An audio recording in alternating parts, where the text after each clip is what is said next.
Ignorance is the species' first line of defense. Yet it is easily breached by anyone with the time and determination to find out the truth. Ignorance has prevailed so long only because people do not want to find out the truth. "Don't tell me, you'll spoil my dinner," is the usual reply to any attempt to tell someone just how that dinner was produced. Even people who are aware that the traditional family farm has been taken over by big business interests, that the clothes come from slaughtered cows, that their entertainment means the suffering and death of millions of animals, and that some questionable experiments go on in laboratories, still cling to a vague belief that conditions cannot be too bad, or else the government or the animal welfare societies would have done something about it. But it is not the inability to find out what is going on, as much as a desire not to know about facts that may lie heavy on one's conscience, that is responsible for this lack of awareness. After all, the victims of whatever it is that goes on in all these awful places are not members of one's own group.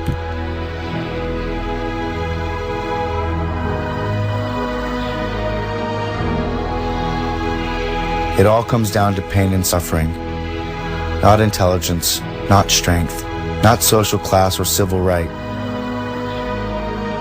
Pain and suffering are in themselves bad and should be prevented or minimized, irrespective of the race, sex, or species of the being that suffers.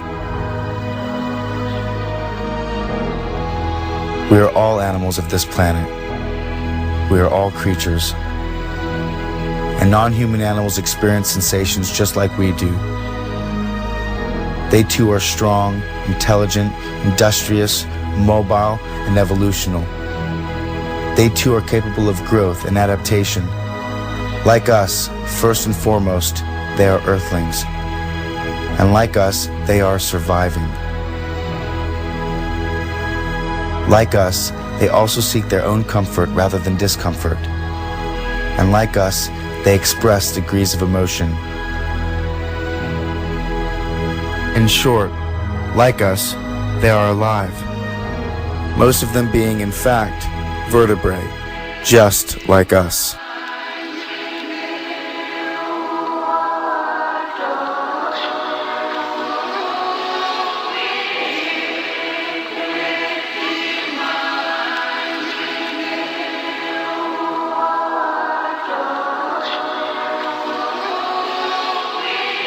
As we look back on how essential animals are to human survival, our absolute dependence on them for companionship, food, clothing, sport and entertainment, as well as medical and scientific research. Ironically, we only see mankind's complete disrespect for these non-human providers. Without a doubt, this must be what it is, to bite the hand that feeds us. In fact, we've actually stomped and spit on it.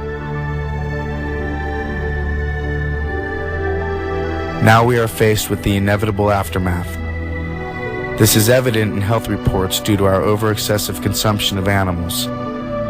Cancer, heart disease, osteoporosis, kidney stones, anemia, diabetes, and more. Even our food has now been affected, and at its very source.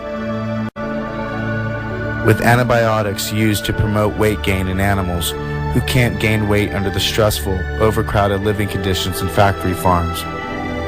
With the overuse of pesticides and insecticides, or artificial hormones designed to increase milk production, litter size, and frequency. With artificial colors, herbicides, larvicides, synthetic fertilizers, tranquilizers, growth and appetite stimulants. It's no wonder that mad cow disease, foot and mouth disease, physteria, and a host of other animal-related abnormalities have been unleashed on the human public. Nature is not responsible for these actions. We are.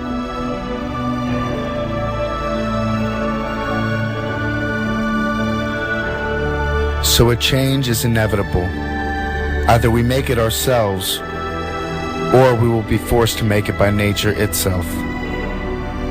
The time has come for each of us to reconsider our eating habits, our traditions, our styles and fashions, and above all, our thinking.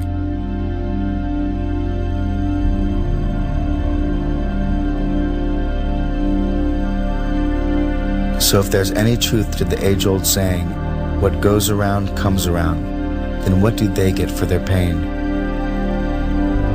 Do we even give it a second thought? If what goes around comes around, what do they get for their pain?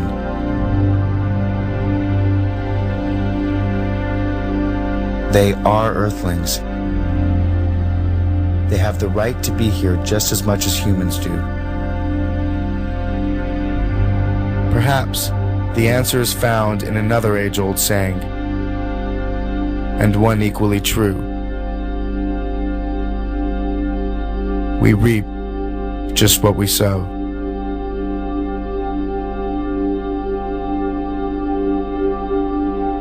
So of course animals feel, and of course they experience pain. After all, has nature endowed these wonderful animals with well springs of sentiment so that they should not feel? Or do animals have nerves in order to be insensitive?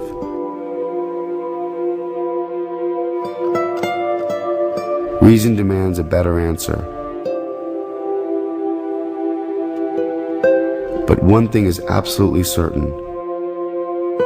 Animals used for food, used for clothing, used for entertainment, and in scientific experiments, and all the oppression that is done to them under the sun, they all die from pain. Each and every one. Isn't it enough that animals the world over live in permanent retreat from human progress and expansion? And for many species, there is simply nowhere else to go. It seems the fate of many animals is either to be unwanted by man or wanted too much. We enter as lords of the earth, bearing strange powers of terror and mercy alike. But human beings should love animals as the knowing love the innocent, and the strong love the vulnerable. When we wince at the suffering of animals, that feeling speaks well of us, even if we ignore it.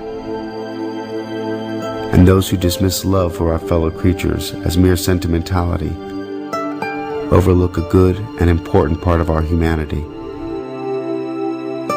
But it takes nothing away from a human to be kind to an animal. And it is actually within us to grant them a happy life, and a long one.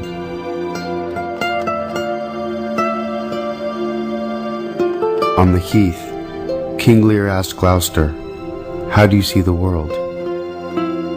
And Gloucester, who is blind, answered, "I see it feelingly.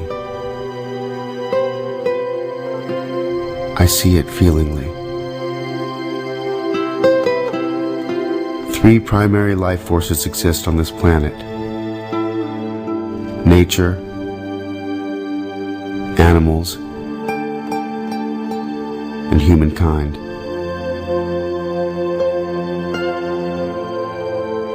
We are the Earthlings.